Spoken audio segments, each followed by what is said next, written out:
ہندوستان ہمارا ہے.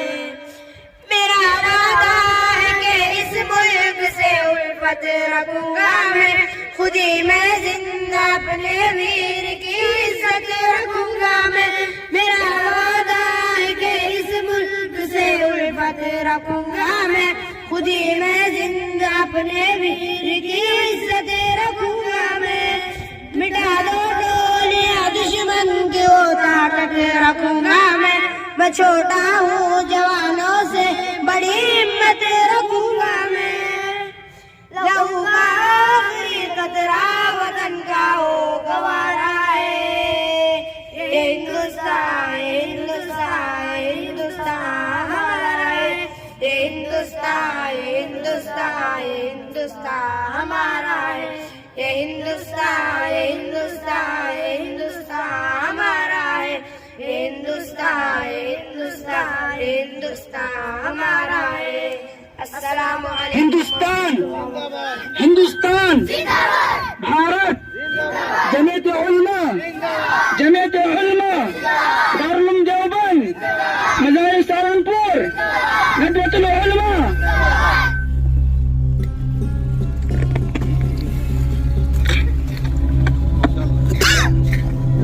ماشاء اللہ آپ حضرات کے سامنے بچے جو ہے آزادی کے شان کے اندر کچھ اشعار گنگنا رہے تھے. آپ سب جانتے ہیں کہ ہمارا ملک 200 سال انگریزوں کی غلامی کے بعد آزاد ہوا ہے, اور یہ جنگ سب سے پہلے جن لوگوں نے شروع کی وہ ایسے ہی تھے جو مدارس کے اندر پڑھتے تھے یا مسجدوں کے اندر پڑھتے تھے یا اسکولوں کے اندر پڑھتے تھے, لیکن رہنے والے تو وہ ہندوستان کے ہی تھے. جب انہوں نے اس تحریک کو شروع کیا بہت ساری تحریکیں چلائی گئی, جیسے ریشمی رومال ہے اور بھی بہت سارے تحریکیں چلائی گئی. تقریباً 1800 سے یہ جنگ شروع ہوئی. اس کے بعد 200 سال کی جنگ کے بعد تب جا کر جو ہے 1947 کے اندر ہمارا دیش آزاد ہوا. اب یہ دیش ہمارا آزاد ہے اور ہم آزادی کے ساتھ زندگی گزار رہے ہیں, لیکن ہمیں سوچنا یہ ہے کہ آئندہ مستقبل کے اندر ہم اپنے دیش کے لیے کیا کر سکتے ہیں. جن لوگوں نے سوچا تھا دیش کے لیے کچھ کرنا وہ لوگ تو کر چلے گئے اور یہ ملک آزاد کر کے ہمارے ہاتھوں میں دے کر چلے گئے. اب ہمارے اوپر ذمہ داری ہے کہ ہم اس آزاد دیش کے اندر رہتے ہوئے ہم اپنے زندگی سے اس دیش کو فائدہ پہنچائیں. یہ ہمارا سب سے بڑی ہمارے اوپر ذمہ داری آتی ہے. ایک حدیث کے اندر آتا ہے حب الوطنی جزء الایمان, کہ وطن سے محبت رکھنا ایمان کا ایک حصہ ہے. تو ہم بھی اس وطن کے اندر رہنے والے ہیں, اس مٹی پر ہم بھی زندگی گزارنے والے ہیں اور اسی مٹی کے اندر ہم کو دفن ہونا ہے. تو لہذا ہم اس مٹی کو ہماری ذات سے جتنا بھی فائدہ پہنچتا ہے یا پہنچانے کی ہم کوشش کر سکتے ہیں تو اپنے آخری خون کے قطرے تک ہم کو اس بات کی کوشش کرتے رہنا چاہیے. اب ہم اپنے وطن کو کیا فائدہ پہنچا سکتے ہیں, بھلے وہ محنت کے اعتبار سے ہو, علم کے اعتبار سے ہو یا قربانی کے اعتبار سے ہو, جس اعتبار سے بھی ہم اپنے ملک کو ترقی دے سکتے ہیں اس اعتبار سے ہم کو ملک کی ترقی کے اندر حصہ لینا چاہیے. یہ نہیں کہ صرف ہم مسجدوں کے اندر بیٹھے رہیں یا اسکولوں کے اندر بیٹھے رہیں, بلکہ ہر اعتبار سے ہم کو کوشش کرنا چاہیے اور ہمیشہ حق کے ساتھ ہم کو کھڑے رہنا چاہیے. جہاں پر بھی ہم رہیں تاریخ یہ نہیں دیکھتی کہ ہم مسجدوں کے اندر کھڑے تھے یا اسکولوں کی کرسیوں پر بیٹھے تھے, بلکہ تاریخ صرف اس بات کو یاد رکھتی ہے کہ ہم کس کے ساتھ کھڑے تھے, ہم حق کے ساتھ کھڑے تھے یا باطل کے ساتھ کھڑے تھے. تاریخ صرف اسی ایک چیز کو یاد رکھتی ہے. تو لہذا ہم کہیں پر بھی رہے ہمیشہ حق کے ساتھ میں رہے اور حق کا ساتھ دے, مظلوموں کا ساتھ دے, ظالموں کے خلاف کھڑے رہے اور ہمیشہ اپنی آزادی کی حفاظت کرے.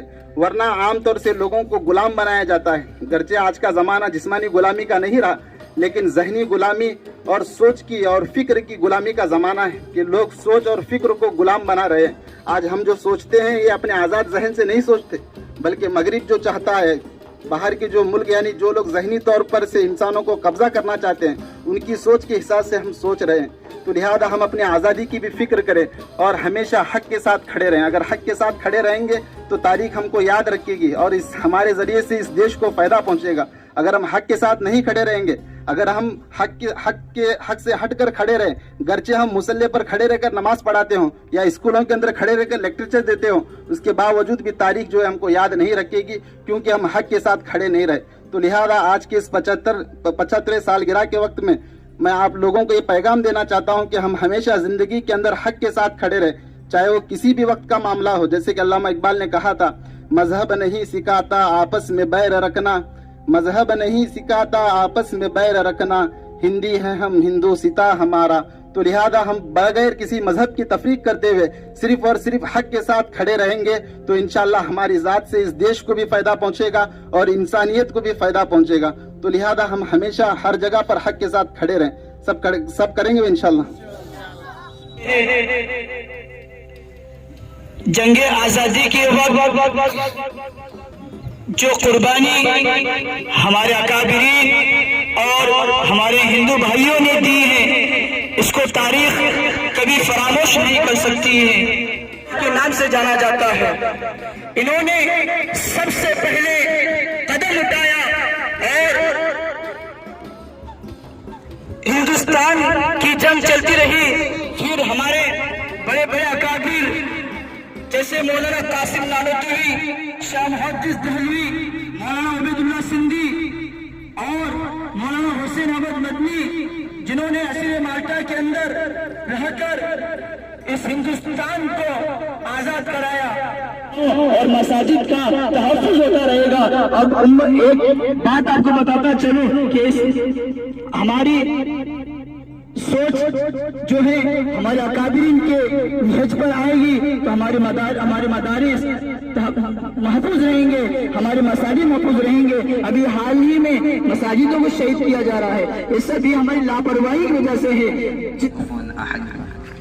لا إله إلا أنت سبحانك إني كنت من الظالمين. لا إله إلا أنت سبحانك إني كنت من الظالمين. لا إله إلا أنت سبحانك إني كنت من الظالمين. اهدنا الصراط المستقيم. اهدنا الصراط المستقيم. اهدنا الصراط المستقيم.